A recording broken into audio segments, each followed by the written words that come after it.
ba za mu je gano wani malami da ya zarce wa hakimi da ya tattara ilimi gashi gwarzo jarumi shi dai malaminmu ne mai gyaran tarbiyyarmu ne roƙon Allah aikinsa ne kyauta ko halinsa ne kwaɗayi ba nasa ne ba haƙuri ɗabi'unsa ne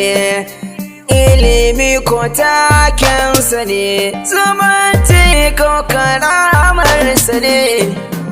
bawa na Allahu ne mai hidimar ma'aikinsa ne mai son Fadima ‘yarsa ne